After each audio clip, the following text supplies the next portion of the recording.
We are what? We are who? We are what? Vibrant. We are who? 50 plus. Hi, welcome to Gray Lives on the Rise. I am your host, Professor Jamila Franklin, and we are coming to you from Oyende Enterprises, being sponsored by Jamila Sense, which is our product line of aromatherapy products that helps heal the mind, body, and soul. And we are bringing to you Alamaj's Rebirthing Program, as well as Jamila Sense, and a host of wonderful programs that will help heal your body, heal your soul, and heal your mind. 50 plus people, we are here to stay. Gray Lives on the Rise. We are what? We are who? We are vibrant, and we are here to stay. Join us for our wonderful episodes. Thank you, and continue to look for our episodes weekly, being brought to you again from Oyende Enterprises and Jamila Sense. See you soon.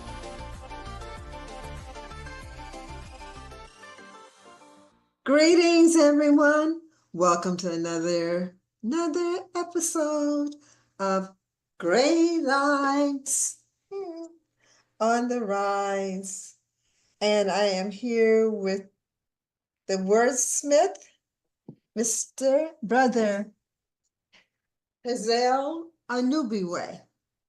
And the title of this podcast is House of Limits, House of Wings. So I'm going to give you information about Hzal. His other name that he's known by is Anthony Fudge, but we're going to refer to him as Hzal. Okay. So Hzal was born in Cleveland, Ohio, and currently resides in Lithonia, Georgia, and he is an original member of the Muntu Poets, formed in 1968. He is the founder of the OAR, or the theatrical company, wrote and produced 2 plays, Migration Humanist Theater, 1973, and They Sing Songs About This, performed at Cleveland State, Allegheny State, and Second Story Theater from 1976 to 1978. He was a co-founder of Black Ascensions magazine at the Tri-C Metro College in Cleveland, 1971 to 1972. He has performed original works at Karamu. It's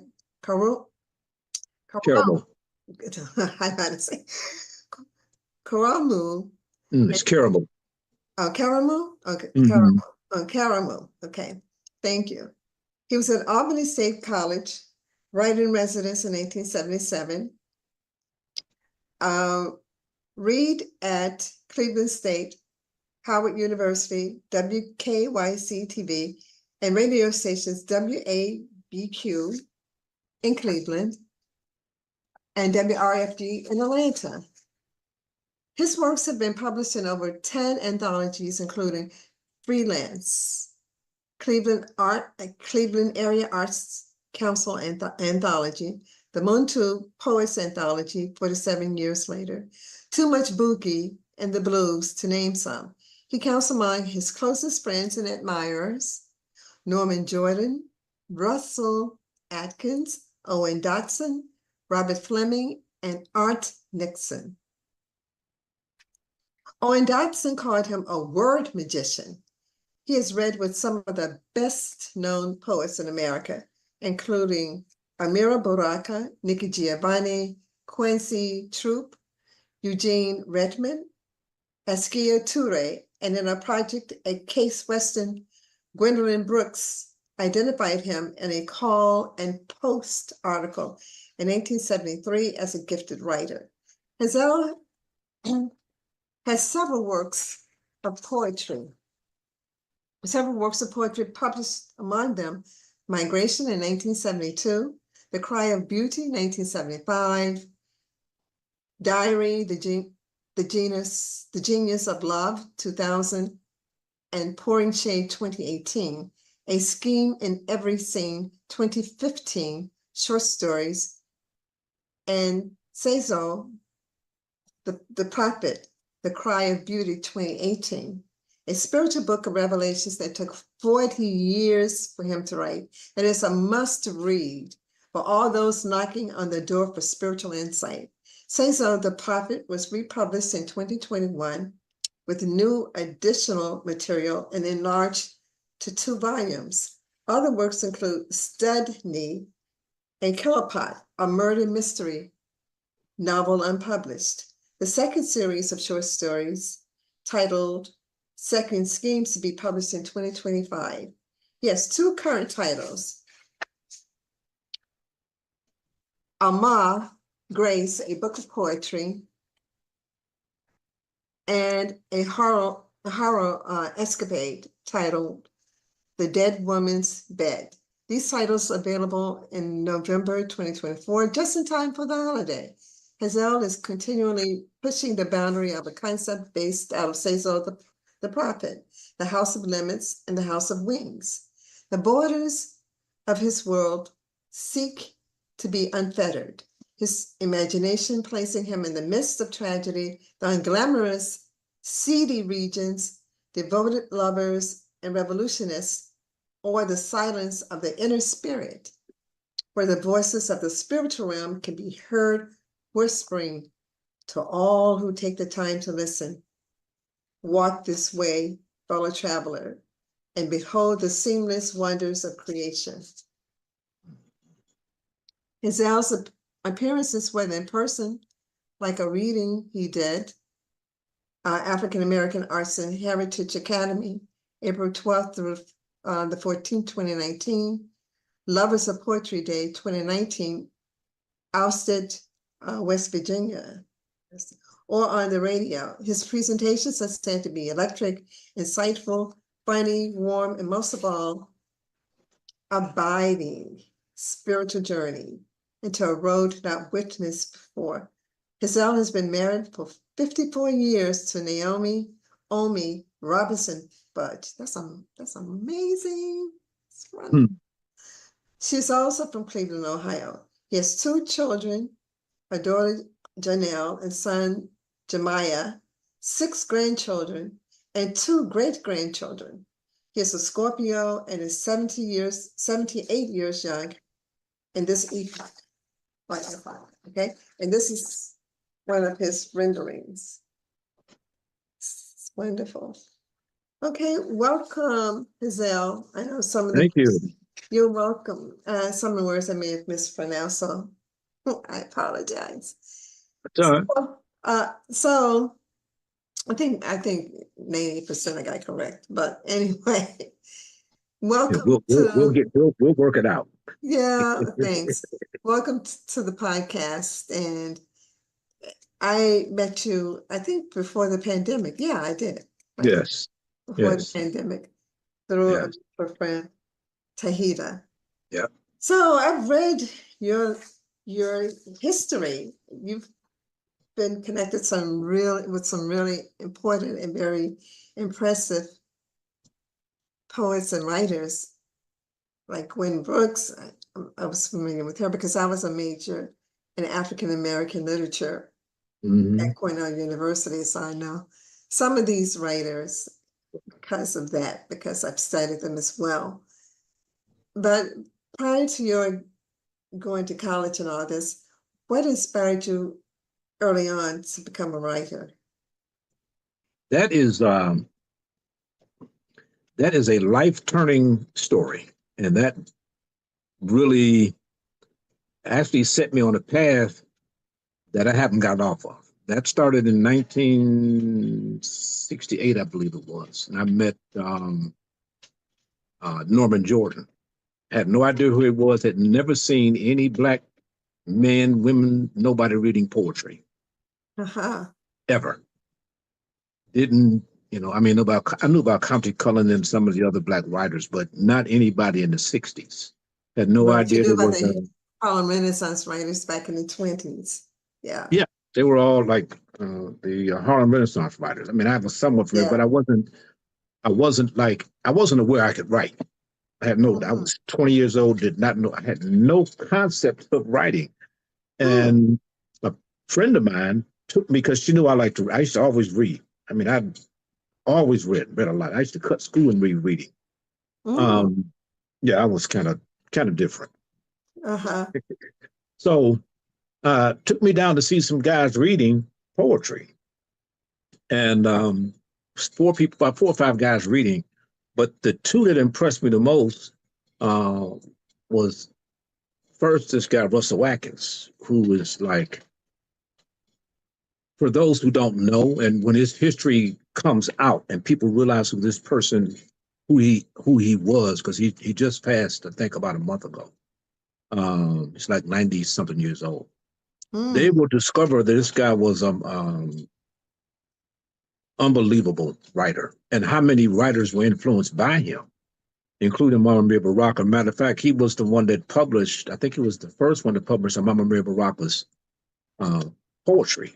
Before that, and he went by Roy Jones. He was a beat poet. And he used to come back and forth to Cleveland. Again, I did not know these people at all. So Norman read after what's his name? After Randall read. So I'm listening to this guy reading poetry, and it completely blew my mind. I'd never heard a Black person read poetry. I was so excited when he got through. I literally ran down the auditorium. We was at a high school, John Hay High School. Ran down the aisle, ran up on the stage to greet him. And of course, back then, the brothers, with the dashikis and all this stuff, I was not dressed that way at all. I was a street person. I was coming out the street and was really trying to find something else to do to get myself out of trouble. And so the brother was like, hey, and stopped me and I was like, yeah, but I just want to talk to him. And so he said, okay, let him go. So I went over and talked to him. He gave me his number. I met him the next day. And like they say, the rest is history. Literally, the rest was history. I mean, he inspired me. His poetry inspired me to the point where I actually started trying to write, and discovered through him that, yeah, I could write. And then Russell Atkins was teaching creative writing at Caramel, which was that's a theater in Cleveland. As a matter of fact, it's one of the oldest theaters in Cleveland. Russell Atkins published a magazine. I'm trying to think of the name of that, but it was out for he self-published it for like 40 or 50 years. It was the oldest self-published magazine in America, published by a Black person. Wow. He published everybody. I mean, there's a lot of people who just don't know. He wrote it, and Russell created he created this thing called concrete poetry. And you'd have to hear it to believe it, really. He wrote some unbelievable stuff. I mean, really unbelievable stuff. So between Norman wrote a lot of practical poetry, very short. Most of his poems were like anywhere from 7 to maybe 10 lines, 12 lines. He basically did what a writer should be doing. He distilled his poetry. And I was taught between the two of them that when you put pen to paper, then you should be, they called it distilling, or I call it distilling, where you actually work it down and throw away all the fluff. If a poem is going to be, if it's going to be a long poem, then you need to really get down to the meat of it, to the bone of that poem, right? And then expand on it from there, so that it's like a tree with branches, with leaves, but you don't want to have a tree that's connected to other trees. So, which is one of the problems right now with what's going on with Black penmanship, and to my mind, to Black writers, because the poetry, the concept of poetry is not that it's not there, but it's not being distilled. And so what people are writing, like I was taught to write something that would last for 100 years, 1,000 years. Like when you read Rumi or some of the older poets, or even Shakespeare, who's like, what, 500 or 600 years old? Okay. This stuff still sings. because he dealt with universal themes. And so you don't want to get caught up in this thing, which is what happened to the Black Power movement, unfortunately. And I'll never forget it. Mama got so upset with me when I read this poem on stage. And there were like, I think 4,000 or 5,000 people in the audience. And the poem I read was talking about the only hell was being raised now was in the headlines. And they were still trying to push the Black Power movement. But the Black Power movement, because it wasn't philosophical, it went out of steam. It was emotional. I mean, it did a lot as far as raising the consciousness of us as a people to the beauty of our Blackness. But it needed something more spiritual, something more profound. And it didn't have it. And so because of that, once the so-called movement itself began to die out or to go to dissolve, and that was caused by a disagreement within the group. And that's another whole conversation. But within that organization, within the people who were leading it, there was a big meeting, and it didn't turn out well. And it caused some people to pull away and some other things. So we need, as a people, in order to move forward, it has to be spiritually based. And all revolutions, all revolutions are spiritually based, whether people know it or not. Communism, in a sense, is a philosophy, and philosophy is basically it's a spiritual concept that we call philosophy. But it is, in essence, when you look at communism in terms of its idea of sharing, or even democracy, a true democracy, not a capitalism, is something that is designed, and it's an idea for people, and it's meant to galvanize for the masses to benefit from it, not to be used like. And so right now we have this political arena which is crappy as I don't know what, because you've got one person, whether people agree with it or not. So you kind of wrap your head around what's going on. So for a divergent, real quick. So 2024 is a year like, to me, like 1966. 1966 was a year of change. And if you go back and look at what happened in the 60s, you point to 66 as the most pivotal year. But 2024 in this cycle is a pivotal year because it's a year of change. And you look at what's happened in this year. This is a year where truth is dealing with untruth, where the spiritual aspect is dealing with the unspiritual aspect. This is why I titled this particular session as the House of Limits and the House of Wings. The House of Limits, basically, we're talking about all those things that are being placed, for lack of a better term, in a wagon that has broken wheels on it, doesn't have a driver, or the driver is a maniac, but he's not going anywhere. And so you have people that are trying to carry the old world into the new world that is coming into manifestation. And for those who have the vision, they can see this new world coming. There's the fight that's right now, even on a political level, and where people have to grasp is this change. Kamala Harris, whether she is aware of it or not, represents change. First of all, she's representing the female principle, which is a part of the Aquarian age. Right. Which we're going into. That's a different age. That's a waterberry. That's a woman pouring out, the fruit, the water, as it were.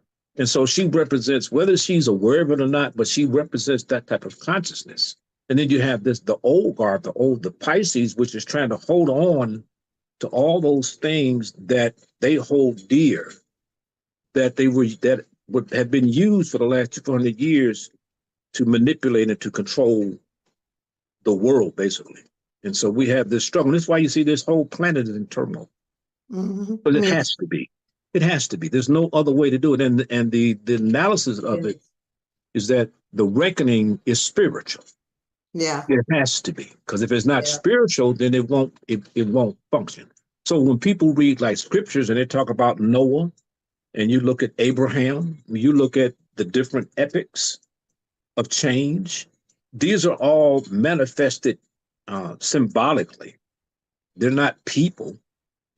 Okay, you can't find these folks in history. They're not real people, but you can find them symbolically. Like Enoch, 260 years, that's 260 days. That's a year. That's why he was killed and died. But that's getting into another area. That gets into some other stuff.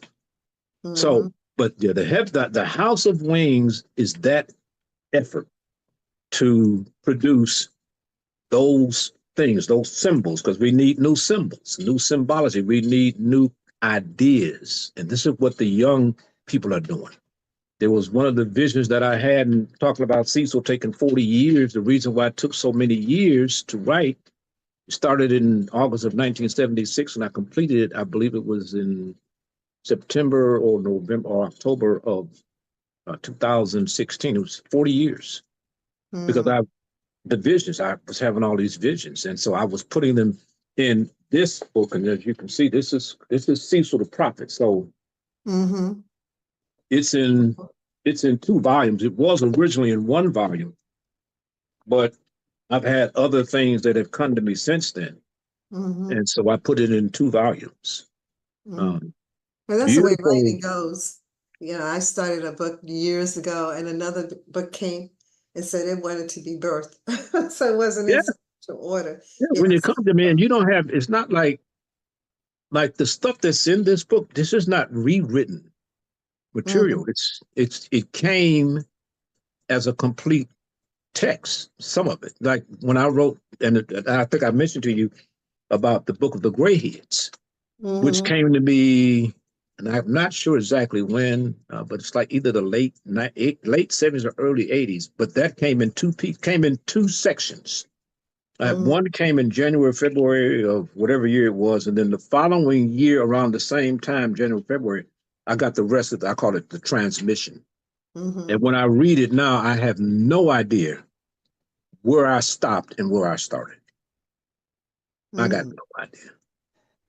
So, well, it's not a linear project. You start like you did in the 70s and then end up finishing it up in 2025 or so. So it's not like something you sit down and you just knock out books. Yeah, it's good playing. Chronological order. Some people can do that, but a lot of times when you're very creative, you're not going to just sit there and write or type out an entire book in one sitting. Like I said, some people. But not this book. Yeah, the way because this stuff is so spiritual. There's no, it would have blew my brain completely. It would I couldn't. The way it was coming was to give it to me in teaspoons or a spoonful at a time. There's no way I could have took this stuff in, because some of the things that came were so powerful, so spiritual, literally reduced me to tears after I read what I wrote. I mean, it was unbelievable. So I did want to do this because I know we're on a time frame. So I wanted to start off with a prayer that was given to me. Most definitely. It's called Peace. I take this oath, locking it in my heart, awaiting sunrise to receive the light of Hahaya, illuminating my consciousness, filling my body with light. The winds of change are upon me. I descend into myself. I stand upon the lighted rock. I kneel here and pray. I rise and sing, witnessing the cry of beauty. I close my eyes and feel the silence of the morning, the point of peace. I will carry this silence with me through the day, share it as a greeting. I will bring it to my night prayer and repeat it, the oath, to receive the light of Hahaya. Morning and night, I will know the silence, the point of peace. So Hahaya, there's two things in there. One, the very first transmission of spiritual insight or revelation that I got was called the Cry of Beauty, and then the Cry of the Fathers, and then Evil the Third Centuries. And those three things all came at the same time. And literally, just like they talk about in scripture, which completely, I mean, this thing scared me so bad, I did not know what to do. I'm like a person that want to run in a circle, but I had nowhere to go. But I had never had, I've had like spiritual experiences prior to that. This was in 1976, but nothing like this. So This, what? So, not it's not challenging. What made it so unique and different for you in terms of the way that you received the transmissions? Why was it unlike? because I was sitting outside. Things were not going well in my life. I was married with 2 kids, and we needed bills to pay, and I wasn't really making any money, and was thinking about doing something really stupid. Okay, I mean, literally, for a couple of days, I'm riding around. I was really thinking about doing something really stupid, and was sitting outside on this little hill, looking down on the parking lot, and literally everything around me went completely black. And this is in the middle of the day. It's like 1 or 2 o'clock in the afternoon. And I'm going, what the hell is this? I stood up and I looked around and everything was black. I mean, but it was not pitch black, but black. It's a I can't describe, but it was black. I could see the blackness. And 3 fingers went across my face, just like this. And I'm like, what the hell? It's not the term that I use, but, and a man's voice said, Ahaya. And I'm like, what? And said it again, Ahaya. I'm like, what the fuck is Ahaya? And then a woman's voice in this ear, my right ear, said, the cry of beauty. And I said to myself, you have completely lost your mind. I said, I've gone absolutely crazy. So then I said, so what is Ahaya? And the man's voice said, the hand of life. I said, okay. And all of a sudden, everything came back. I turned around, went in the house, went to my typewriter, sat down, and I had one of those, the old portables. This is 1976. And literally a scroll dropped. I mean, just like they talk about a scroll. It came down right in front of my eyes. And I'm looking at this and I'm typing. And I wrote the cry of beauty, cry of the fathers, and evil of the 3rd century. And the cry of beauty means that creation is a living language. And that if you pay attention to it, it will teach you. And so, well, like I said, that just scared the heck out of me.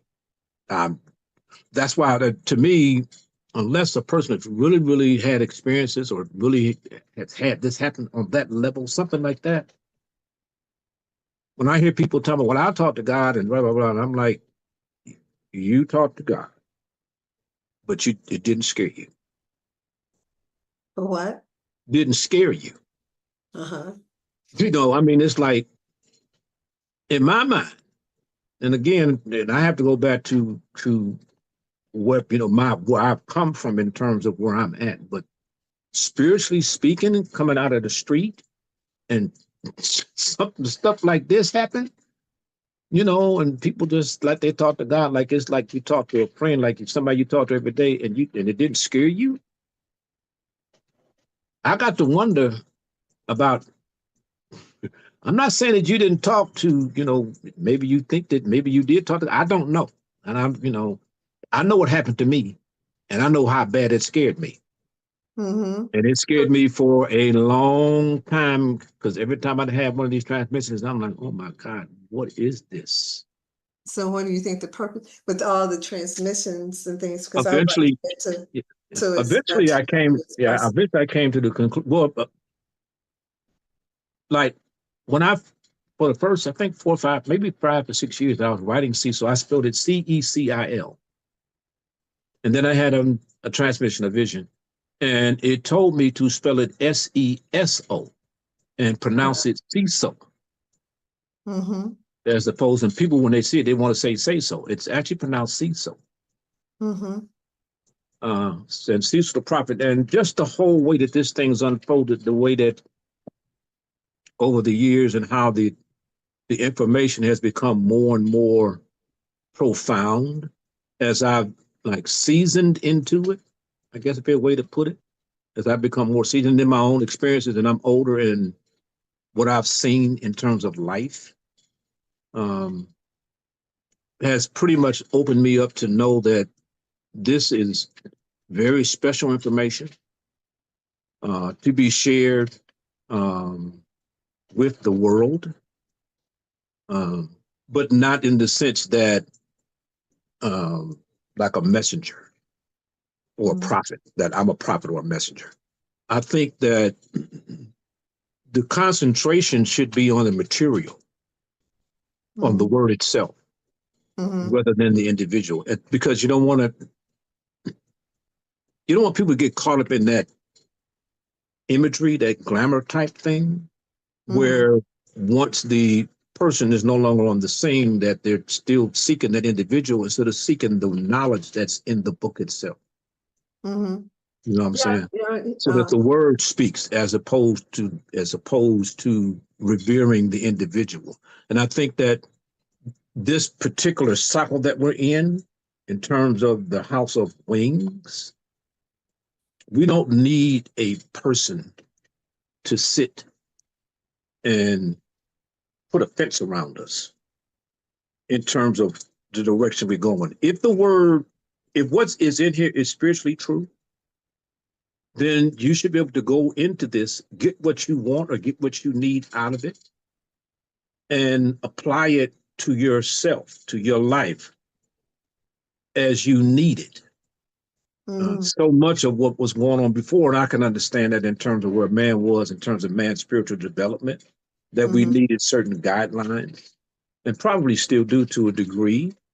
But guidelines regarding in terms of behavior, in terms of what you should do, like the whole concept of what is sin, baptism, all the things that they put around people, believe in this particular religion as opposed to believing in this particular one, the war that goes on between peoples based on their faith, when all of them, when you read them, and I've read them, whether it's Buddhism or Hinduism, Hzal or whoever it is, Confucius, I've read them all, studied them. Confucius, all of it. I mean, Sufism, because I recognize that there is a consistent thread, Zoroastrianism, and it goes all the way back. You can take it all the way back to Kemet. There's a consistent thread, and that thread is to be good. So the purpose of your book, let's get back to your book. So the purpose of your book is to give the world some prophetic information about how to Yeah, uplift it's humanity. a pathway. It's a pathway. It's a pathway to show, like, the main character in the story, Cecil, is designed. It shows this person going from childhood to young adulthood and all the drama that he went through to manhood, and then to becoming a spiritual person, a spiritual being, and all the things that person went through, and the people around him, all the things that they went through to get to this point. But not so that this person, like, because it's a fictional person, it's not a real person, but he's a vehicle to express spiritual ideas. Okay. So, yes, we have only have about 20 minutes left. What I'm desiring to tie all of these things that you've done together with this one. So, your writings in the past and leading up to Cecil have been basically divinely inspired from what I'm getting from you. And also, it seems as though this current character, Cecil, is one that carries prophecy about the things that humanity, that's what I was asking before, that humanity can ascribe to be better, to go to the next level. And so with what you're doing now is, and with your subsequent novels, is to show people the path that they can pursue to get to the next level? Kind of, sort of, yeah. I guess that'd be about the best way to explain it.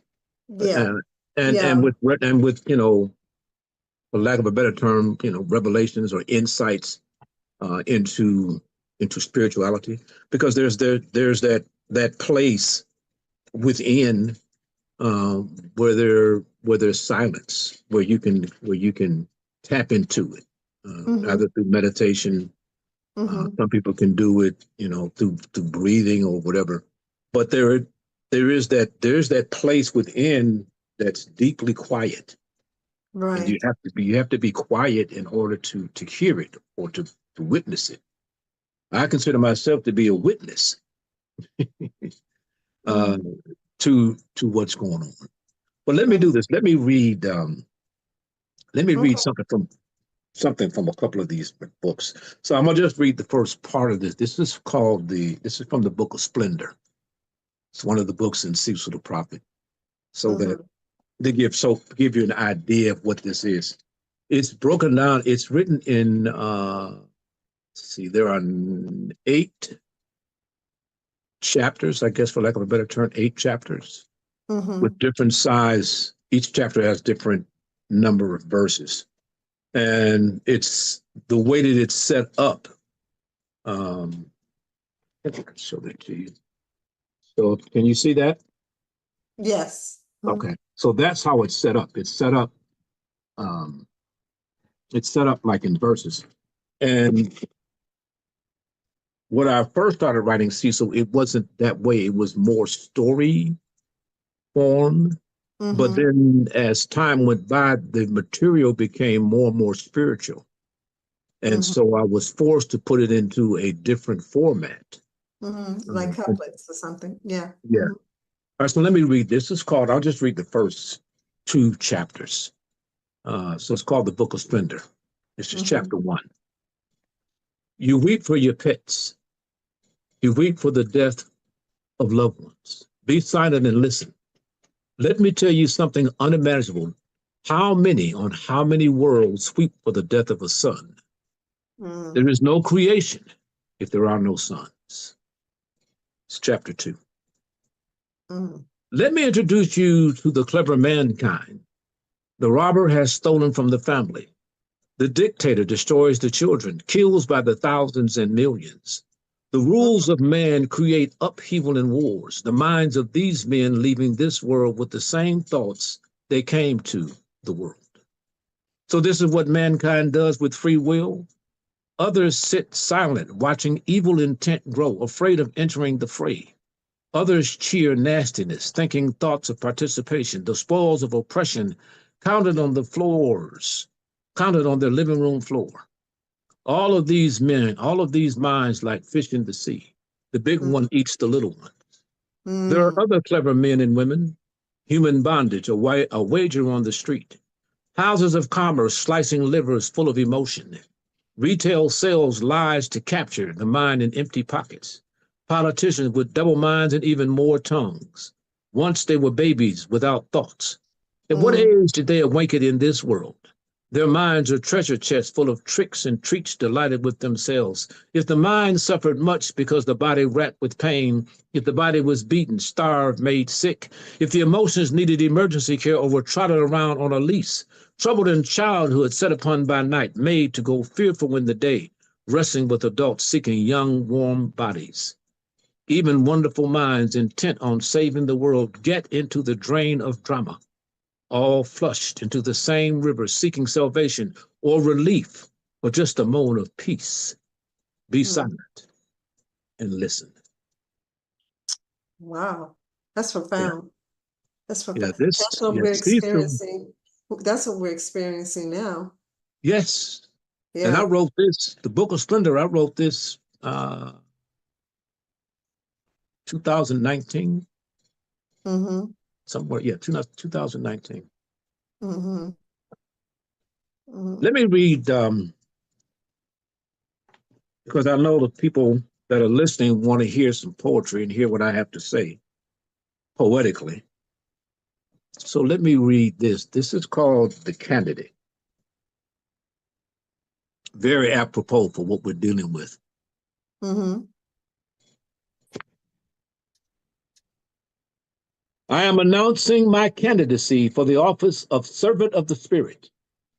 I am running for the seat of the soul. I want to sit at the same table as Malcolm X, a changed man, Martin Luther King doing God's will, Nelson Mandela in jail for what he believed, Sojourner Truth out of the sight of blind men, trains running underground, Marcus Garvey sailing home to Abokan, Noble Drew Ali standing on a square perpendicular to the laws of man, Frederick Douglass, black and slave on the 4th of July, Denmark Vesey. Men are born free, Rosa Parks sitting down to stand up. I will be heard. These are soldiers with a black light shining in the darkness of neglect. The faces and the cries of the children singing from graveyards, broken necks and bodies, shot said they did nothing wrong. The living dynasties, minds leaking with fear. I'm running on a platform of justice. I'm not looking for a solution. I'm not preparing to make a negotiation. There is no deal on the table. Listen to the people of Abokan. I am somebody. I am free. I got my own God. I got my own family. I got my own land. The time has passed for any man to try to control me. I'm not a stranger to myself. The platform I'm running on is self-resurrection. I'm running on a platform of excellence. I'm running on a platform of beauty inside and out. This is an exodus away from madness and lies. I'm running on a platform of harmony. I listen while my children sing, stand at the foot of skyscrapers we build, walk the streets of our downtown. Invitation from the hood, the hottest ticket in town. I'm running on a platform of loving ourselves. I'm running on a platform of taking care of home. I need you to go to the polls as write-in candidates all and vote. We are the candidate we have been looking for. Stand up and be free. A vote for us. A vote for the office, the candidate of the soul of Abokan. Wow. The poem, just like the chapter that you read before, is very, very insightful and prophetic in what we're looking at now. We have only a few minutes left. So what I would like to do is see what because you talked about it a little in the beginning, your vision is, because to me, these sound like downloads that you're getting, prophetic downloads that are really powerful. And they will, like we were talking earlier before the podcast, withstand the test of time, like Rumi's poetry. And almost kind of similar to, even though it's over 50 years old, Marvin Gaye's What's Going On. Oh, yes. It's still happening. It's still what he talked about 50 years ago. It's right here. That's It's a right symphony. here now. It's what he prophetic. created with that is a symphony. Yeah. It's a black symphony. It's a symphony. I mean, if they took it and put it to music, like Rhapsody in Blue and some of those other things, I mean, that is a complete. It is a complete symphony because it's very profound because it's the first time that a black artist actually did something where he created a suite. Okay, where the connection from beginning to the end, it has a theme of music that is the same, modulated from one song to the next. Okay, it's just, and that's why it's so profound. And then the lyrics, the language that he's using, it's so simple. And it's complicated. simple. It's very, very basic, simple. But it's like it's like timeless. he's looking at the world and he's saying, "Don't y'all see?" Yeah. And it's almost like I there's a poem that's been in my mind and I have not been able to write it yet. But it's like with black people, it's like when the world perceives us or looks at us, it's like we go out and we're saying like, "Don't you see us and what you've done to us? But also, don't you see, because you have oppressed us." Because one of the things in Cecil that came to me and it blew my mind about pressure or what they call oppression. Well, if you press down on anything, that pressure creates the mental and spiritual environment to go around the pressure. You push down, you keep pushing down. I don't have to push back. You will push out the spirit in me, because the only way I can respond to that pressure is to go beyond it. And the only way I can go beyond it is spiritually. Because you're caught up in all this earthbound material nonsense. Like they try to convince people, which is really, it's stuff is, to me, it's just insane. They try to convince people that the world is 4,000 years old and that the history goes back 5,000 or 6,000. There's 300,000 years of recorded history, but they won't release it. Because if they release it, then it's going to go back to the Nubian, or what I call Abokan. Yeah, Abokan, yeah. Yeah, I mean, why would, I mean, so, and then unfortunately, we need an exodus away from the madness, but it's not a physical exodus. The original exodus was not so-called exodus, was not physical. It was spiritual. Because all of these things and what the people are missing and what they're not grasping is that all of these resurrections and all of these movements, they're all spiritual. Yeah, that's true.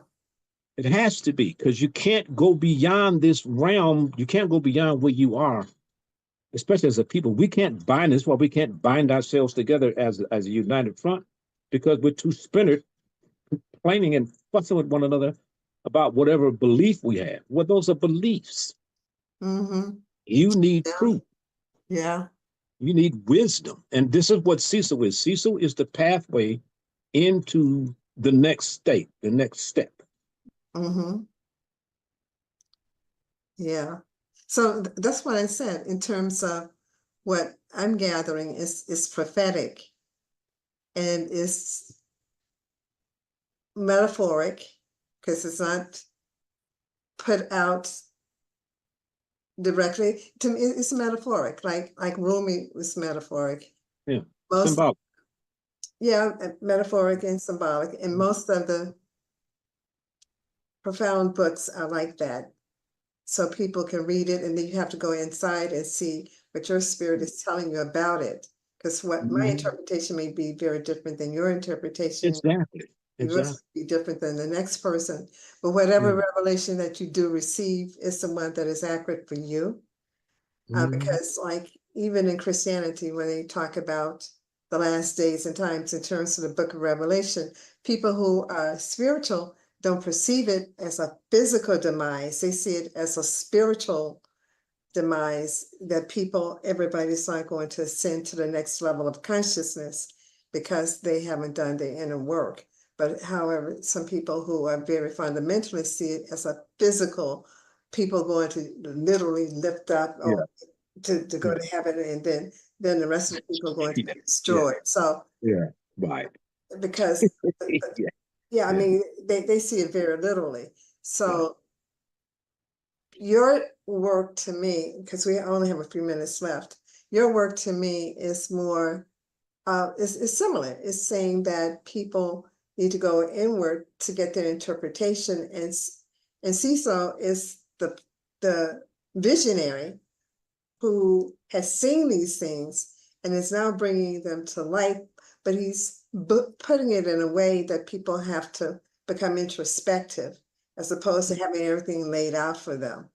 And I think that when people write like that to me, I think it's really profound. And I also think it's coming from the other side. I think it's a download. It's a download. And if we listen carefully, the ancestors will move through us. So when we put the pen to paper, it is their transmission that they desire for us to know in order for us to look at things differently and go inside and do some introspection. So what would you like to leave the listening audience with? Because you have so many wonderful things that you mentioned, Hzal, and all the different people with whom you've connected. Yes, I see you as a wordsmith, I see you as a writer, I see you as a poet.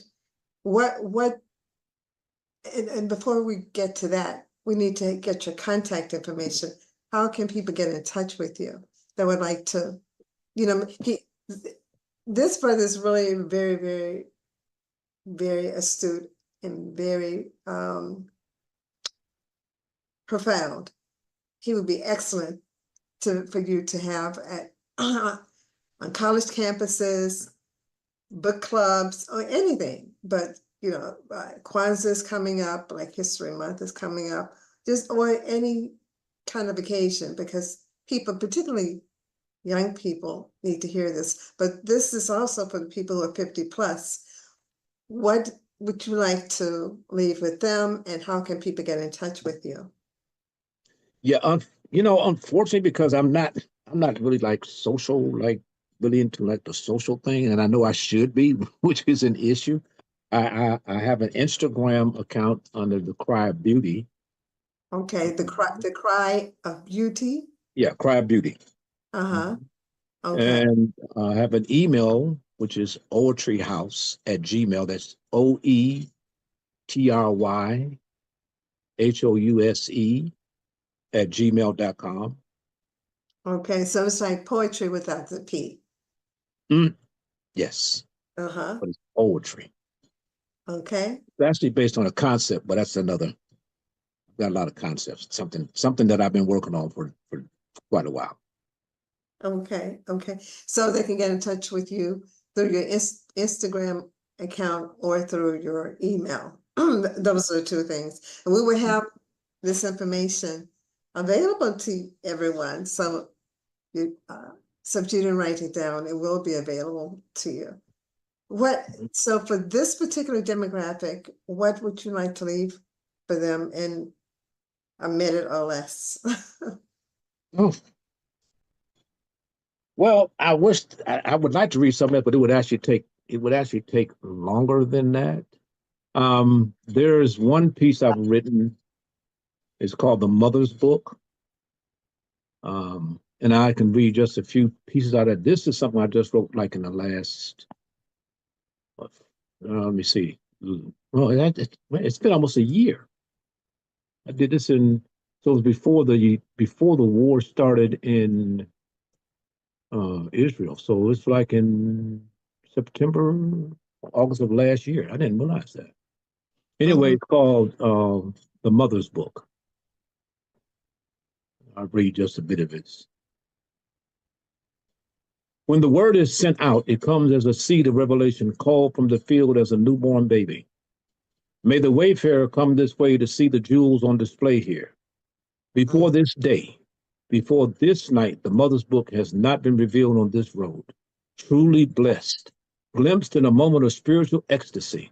Yet the age of this is ageless, known as always existing. Each seed laid with mother's milk, a point of action to attain the proper pitch. Angles developed over billions of years. Behold with wonder the galaxies, billions of years old. Man at the apex of his day seeing suns in the trillions, the distance between galaxies, unreachable by any machine man has devised.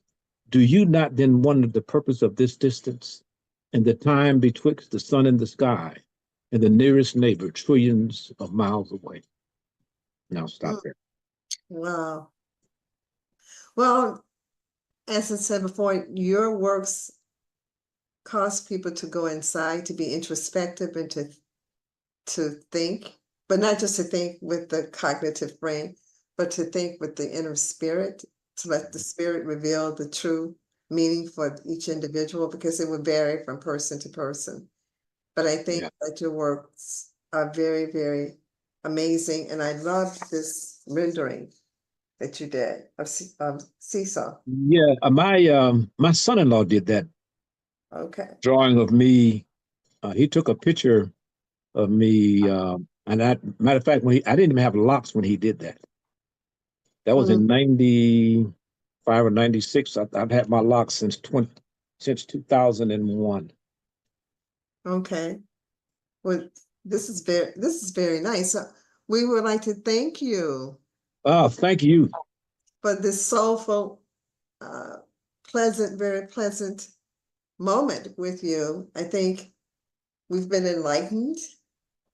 And I think that it's really, really an honor to have you here on our podcast for so many reasons, but also because you have sat with some of the greats, Gwendolyn Brooks. I mean, let me interrupt you real quick. This is the newest book. It's called Amma. It's a book of poems. Yeah. Amma means grace. That's what I was told. So, and it's Okay. a pretty good book, pretty big size book. It's got 190 pages, which is pretty big. Okay. Okay. So for those who would like to get more information, you can contact Hzal to get his book, to get any of his works, poetry or of They can go on Amazon. nonfiction, Amazon. Yeah. Yeah. So Go to Amazon. yeah. Just saying that I've got this one. This came out 2015. This is called Pouring Shade, which is a concept that I came up with. And this is a book of short stories, which you can find on Amazon, called A Scheme at Every Scene. It's prose. It's as it was reviewed. It's prose. It's prose short stories or written like that, but it's all inventive language. Beautiful. Okay. But with Cecil, like I read Cecil to this day. I pick it up and read it. Mm. Well, it's I have to. Yeah, it's a perennial read. You know, it's something like it's similar to Rumi and to What's Going On by Marvin Gaye. Every time you listen to it, you hear something different. And so you pick up Cecil, you see something different because that's what it is. Because it's an inner work. It's not an outer work. It's challenging. Let me say this. Go with to that. all those who are listening to this, first of all, thank you, Ms. Franklin, Jamila Franklin. But to all those who are listening to this, please do yourself a favor, go out and get a copy of Cecil the Prophet. I'm going to put it on, it's going to be on a special pricing beginning November and December. I may carry it through January. Right now, the 2 volumes are $45 for the both of them, and I'll probably reduce it to 30 or 35. I might do a split on them, but because I want people to have it. Okay. But thank you. So you can go to his IG account, you can go to his email, and you can go to Amazon. They're on Amazon. So in closing, thank you very, very much. Thank you, Hzal. Anubewei. I love that. So thank you for being our honored guest on this podcast, and we look forward to all receiving excellent reviews about your wonderful works. Okay. I hope so. Yeah. Thank you. Thank you. Okay. Thank you. Peace and blessings. Peace and blessings. Okay. Namaste. Thank you for joining us. Thank you. Again, Great Lives. Oh, yeah. Otherwise. Hey, look, let me tell you this. My wife already told me I'm going to get her one. Oh, yes. I'm waiting for her order. I'm waiting for her order from you. Yeah. Oh, it's coming. Yeah. Thank you so much. Okay. All right. Namaste. Namaste. Thank you so much for joining us for this episode of Great Lives on the Rise, being brought to you by Jamila Scents, which is the product line of Oyende Enterprises. Jamila Scents is a 100% natural aromatherapy line that heals the mind, body, and soul. This episode of Great Lives on the Rise was intended to uplift you, to inspire you, and to motivate you. Please tell all of your friends, family members, and anyone you know who's 50 plus, who's living a vibrant life and interested in doing more and enjoying life even to its fullest. So thank you, and please subscribe, like, and comment on this video and all our videos. Thank you, and until next time, until our next podcast, namaste and be well.